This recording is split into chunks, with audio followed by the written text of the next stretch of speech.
2 ദിവസം നടന്ന സിനിമാ കോൺക്ലേവിന്റെ അടിസ്ഥാനത്തിൽ 2 മാസത്തിനുള്ളിൽ സിനിമാ സീരിയൽ നയം രൂപീകരിക്കാൻ സംസ്ഥാന സർക്കാർ. ഷൂട്ടിംഗ് സെറ്റുകളിൽ സ്ത്രീ സുരക്ഷയ്ക്ക് ഊന്നൽ നൽകുന്ന നിയമനിർമ്മാണത്തിനാണ് സർക്കാർ ആലോചിക്കുന്നത്. ഫിലിം റിവ്യൂ അടക്കമുള്ള വിഷയങ്ങളിൽ നിയന്ത്രണം ഏർപ്പെടുത്തുന്നതും പരിഗണനയിലുണ്ട്.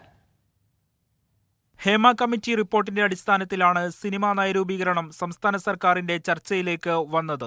സിനിമ, സീരിയൽ മേഖലയുമായി ബന്ധപ്പെട്ട പരമാവധി ആൾക്കാരെ ഉൾപ്പെടുത്തിയാണ് കഴിഞ്ഞ 2 ദിവസം തലസ്ഥാനത്ത് കോൺക്ലേവ് നടന്നത്. 2 ദിവസം ഉയർന്ന അഭിപ്രായങ്ങളുടെ അടിസ്ഥാനത്തിൽ സംസ്ഥാനത്ത് സിനിമ, സീരിയൽ നയം രൂപീകരിക്കാനാണ് സർക്കാരിന്റെ തീരുമാനം.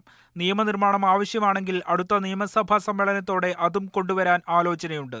നിയമം പാസാക്കും മുമ്പ് പൊതുജനാഭിപ്രായം സർക്കാർ തേടും. 2 ദിവസം നീണ്ടുനിന്ന കോൺക്ലേവിൽ ഉയർന്ന പ്രധാനപ്പെട്ട കാര്യം ലിംഗനീതിയായിരുന്നു. അതുറപ്പാക്കും വിധമായിരിക്കും പുതിയ സിനിമാ നയവും നിയമനിർമ്മാണവും. സിനിമ ഇറങ്ങി മണിക്കൂറുകൾക്കകം നടക്കുന്ന റിവ്യൂ ബോംബിങ്ങിനെതിരെ പുതിയ നയത്തിൽ നടപടി നിർദ്ദേശം ഉണ്ടാകും. കോൺക്ലേവിൽ ഉയർന്നു വന്ന ചർച്ചകളുടെ അടിസ്ഥാനത്തിൽ വീണ്ടും സിനിമാ മേഖലകളുമായി ബന്ധപ്പെട്ടവരുമായി സർക്കാർ കൂടിയാലോചനകൾ നടത്തും. ഇതിനുശേഷമായിരിക്കും കരട് തയ്യാറാക്കുക. മീഡിയ 1 തിരുവനന്തപുരം.